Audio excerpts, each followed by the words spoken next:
Horror कहानियाँ थी। घर वापसी। पूरे 10 साल के बाद महेश शर्मा अपनी पत्नी रेखा और बेटे अमित के साथ यूएसए से इंडिया वापस लौट कर आए थे।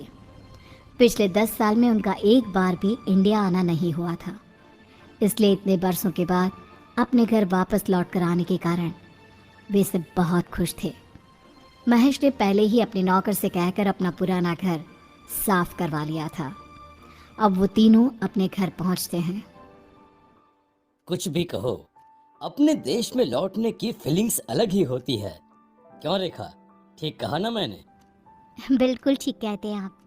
10 साल कब निकल गए पता ही नहीं चला। 10 साल का था अमित जब हम यहाँ से विदेश गए थे। मम्मी पापा, जब मैं यहाँ से गया था तो मेरे बहुत सारे दोस्त थे, आसपास के घरों के कॉलोनी वाले।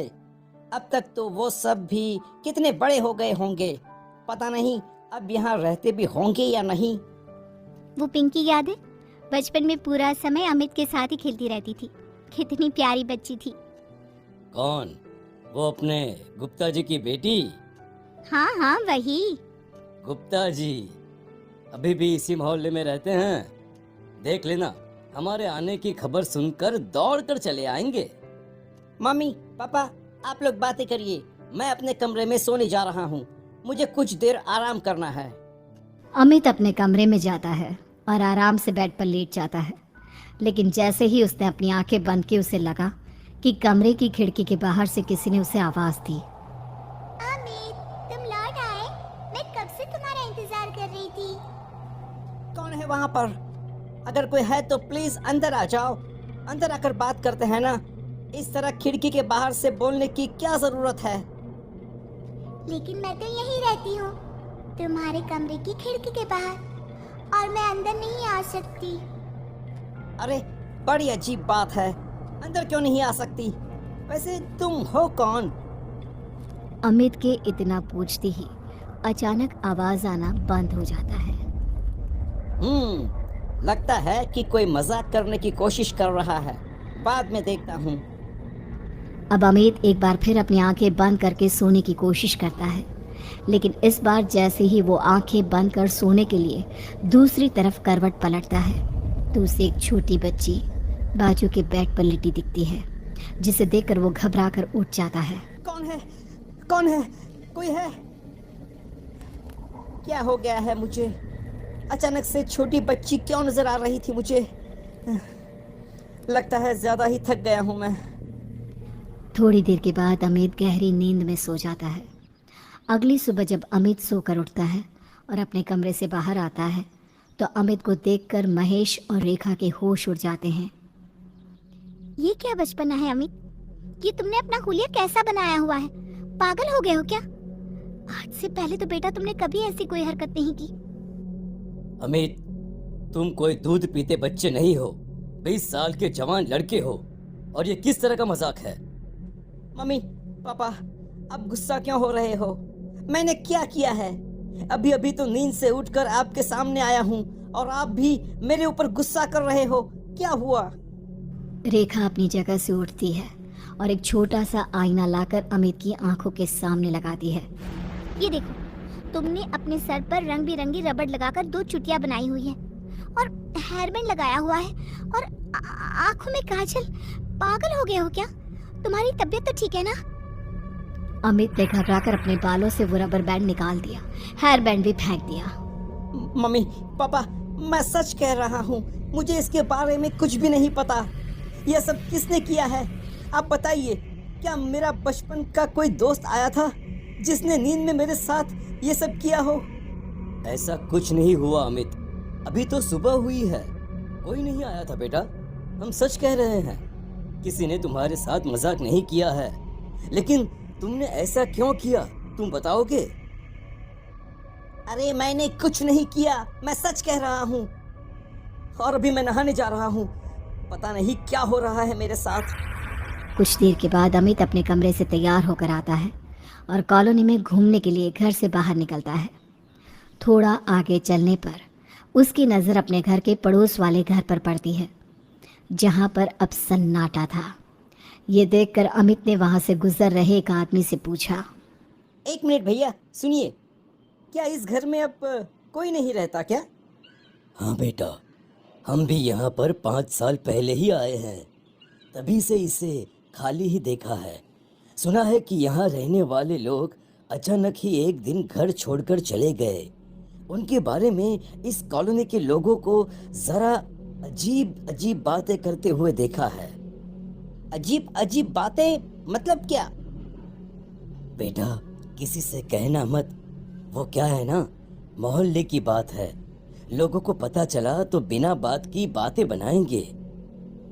हाँ हाँ, मैं किसी से कुछ नहीं कहने वाला, लेकिन अब बताइए तो सही प्लीज। बेटा, सुना है इस घर में किसी की आत्मा का वास है। कई लोगों ने इस खाली घर से कभी कभी किसी की रोने की आवाज सुनी है। अब सच्चाई क्या है वो तो भगवान ही जाने। ओह, तो ये बात है। वैसे लोगों का क्या है, कुछ भी बातें बनाते हैं। पता नहीं कौन कौन सी अंधविश्वास भरी बातों में विश्वास रखते हैं लोग। थैंक यू भैया, थैंक यू। बताने के लिए आपका बहुत बहुत शुक्रिया। पूरा दिन शहर में घूमने के बाद अमित जब शाम को अपने घर पहुंचा तो खाना खाने के बाद सीधा अपने कमरे में चला गया। थोड़ी देर के बाद रेखा और महेश ने अमित को बाहर बुलाया, लेकिन अमित इस बार जैसे ही अपने कमरे से बाहर निकला तो रेखा के पैरों तले जमीन खिसक गई। उसने चिल्लाकर अपने बेटे अमित से पूछा, ये क्या बेहुदा मजाक है अमित? तुमने अपना हुलिया इस तरह से क्यों बिगाड़ा हुआ है? और ये गुलाबी फ्रॉक पहनने का क्या मतलब है? लगता है हमारे बेटे को कोई दिमागी परेशानी हो गई है। किसी ने इसके ऊपर कुछ कर दिया है रेखा। हमें इसे डॉक्टर के पास ले जाना चाहिए। अरे लेकिन अभी अभी बाजार से आया, तब तो बिल्कुल ठीक था, और इतनी सी देर में मेरे बच्चे को क्या हो गया? अमित एक छोटे बच्चे की तरह ताली बजा बजा कर हंसने लगता है और छोटे बच्चे की तरह ही बात करता है। मम्मा मम्मा, मुझे फ्रॉक पहनना बहुत अच्छा लगता है।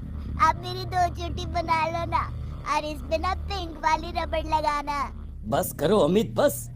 तुम क्या कर रहे हो? इस तरह का मजाक मत करो अपने मम्मी पापा के साथ।